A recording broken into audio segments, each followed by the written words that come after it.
Welcome to Common Ground, a video version of Bob Beckel's and my bi-weekly USA Today column in which we try to figure out how to bridge Washington's partisan divide. Well, Bob, Afghanistan, it's been the most difficult month since we got involved in that war.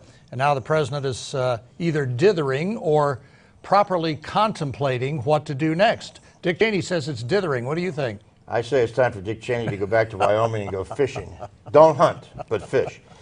Look, I think Obama's doing the right thing. I think he's looking at it carefully. These are big decisions. You know, the thing that's amazing to me, though, about this is how little the country's engaged in this decision to commit all these troops to Afghanistan. And takes me back to Vietnam, period you and I both lived through. Right. And what it was like then when the whole country was ripped up over Vietnam, generation against generation, territory against territory, North versus South, and sometimes in the families, fathers versus sons. And I tell you, the difference was there was a draft. That's right. You know, I think that was the single biggest case. All of us of a certain age, you and I, lived in fear of the draft. I had an old lady down at my draft board in suburban Washington who told me that I reminded her of her son. So when my number came up, she called me and said, "I thought you'd like to know in advance," because back then, if you enlisted rather than waiting to get drafted, you could get a better choice of assignment. So that's what I did. And if I hadn't, Where'd you end up? I wound up fighting communists at Broadway and 57th Street in New York with Armed Forces Radio. It was a great assignment. You know, did you get the Congressional Medal of Honor for that? No, I didn't. I'll tell you what, let me give you a little vignette of what happened. When I was in college, in my senior year, they had what they called the Vietnam draft. And that's when you lost your college diploma when you graduated, so you're subjected to the draft.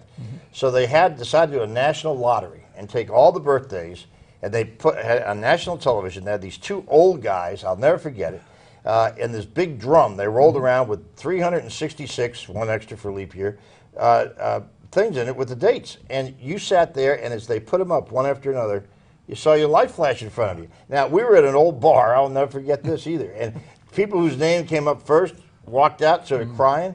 Even the guys that came up last weren't very happy about it because there were a lot of people who died who were in that bar that night. And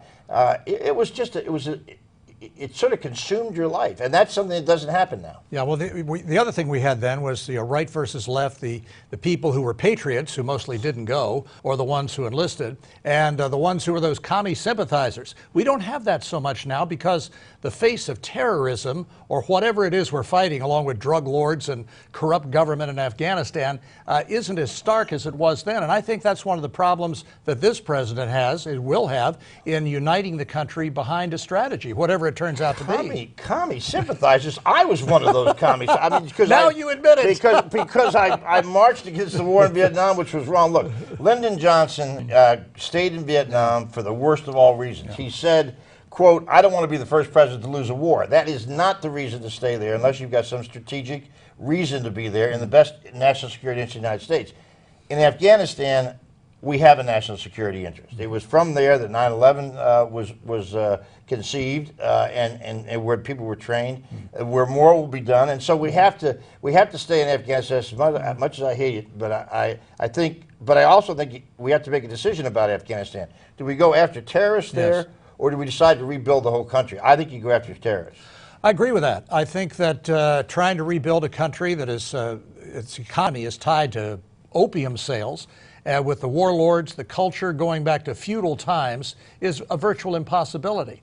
But I do think we've got to send a message to the terrorists that striking the United States, no matter how long they hang in there, is not something that they can get away with. If we pull out precipitously, we're going to be sending a message to terrorists, not only throughout that region, but throughout the world, that all you have to do is tweak America's nose, hang in there long enough, and you can cause the great Satan to withdraw. Well, yeah, there's a lot to that, although I will say this, the history of countries being in Afghanistan is not too terribly successful. True. The British twice, and the Russians. So let's hope it's a little bit different there. But I agree with you. I think, look, we've got a real threat. We've got to deal with it. Let's just try to get it done as quickly as possible, and let's not use 200,000 American troops to do it. But I think we found some common ground on that at least, right? Indeed. And one other thing I would mention to some of my conservative friends, they trying to accuse the president of dithering.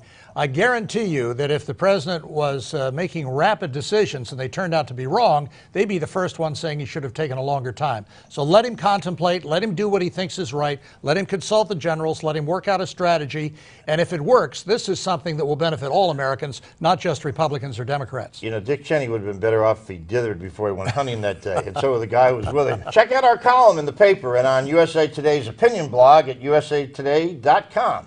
Thanks for tuning in, and come back again for the next installment of Common Ground.